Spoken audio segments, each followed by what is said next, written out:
Toby Perkins. Thank you, Madam Deputy Speaker. I'd like to touch upon where the Honourable Lady just finished, because I agree entirely about the importance of this bill. The Minister herself described this bill as so important. And I think it behoves all of us to then consider that point. Why is it so important that somebody who has been through the appalling domestic violence that many of us have seen our constituents experience would then be willing potentially to stay in that relationship if the secure tenancy, that security that they had of housing tenure, was at danger of being lost? And what does it say about what we are saying to all other housing tenants, that something so crucial as that should be glibly given away by government in the case of all other tenants? I think that the importance of this bill actually makes a really important point about the need for secure tenancies much more broadly.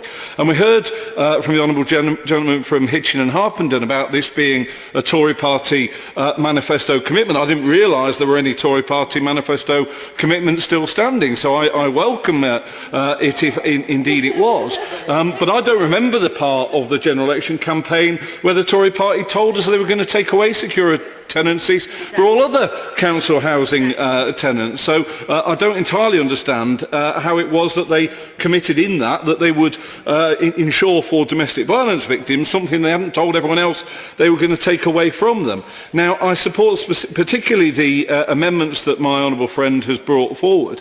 And in Amendment 1, the importance of recognising those local connections on the face of the bill, I think is something incredibly important. There is a real inconsistency, not just in the way that different local authorities view their responsibilities towards domestic violence victims, but also that inconsistency of provision amongst about refuges. I was shocked to hear from Women's Aid that Devon County Council provides, not only has no provision for refugees, gives no money towards refuge provision that Women's Aid provide. And so you have this real inconsistency of provision, and we recognise in Chesterfield, where we are well served by the Elm Foundation and the refuges that they provide, that often we have a provision that we're providing for domestic violence victims who are coming from other areas. It is one of those services that you provide, and many of the people who are going to use it are not local people. And so it does behove all local authorities to make that provision on behalf of domestic violence victims everywhere.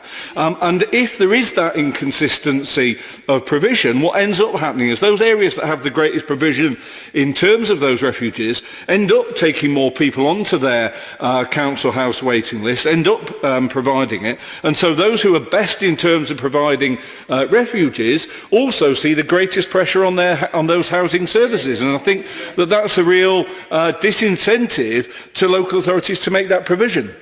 I really thank the honourable gentleman for giving way, and he's making an important point, but he will have also heard the Minister respond to say that she is going to be undertaking the first ever audit of local authority provision. Does he not wonder, like I do, as to why this hasn't happened before? Well, I mean, I think it's a very important point. I'd like to see this as a statutory service, and I welcome the audit. The question is, what happens after the audit? Will there be any move from government towards there being a statutory service, there being a responsibility on local authorities to provide it? Because having the information is one thing. The next thing is what government actually does with it. On Amendment 2, I think the point my honourable friend from Birmingham Yardley made about the bedroom tax, about the circumstances in which domestic violence victims might lose their children, then find they're unable, they're then going into a small flat and then being told by the family courts they don't have appropriate provision to get their children back. It's an incredibly powerful one, and I was not at all convinced by what the Minister said about why that wasn't why that wasn't a relevant amendment. I would urge my honourable friend to push that to a vote, because I think that we can't talk about having straining every sinew and still have a barrier of that kind in the way of domestic violence victims. And then there's many other points that I could make, but I recognise time is marching on and many other people wish to speak.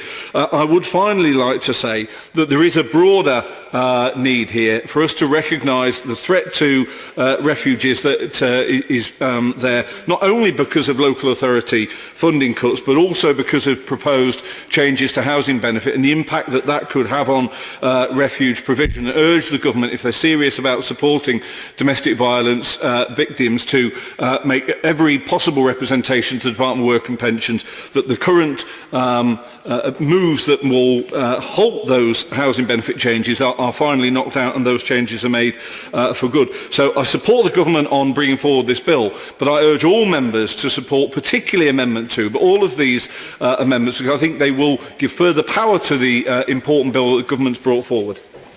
Robert Sim.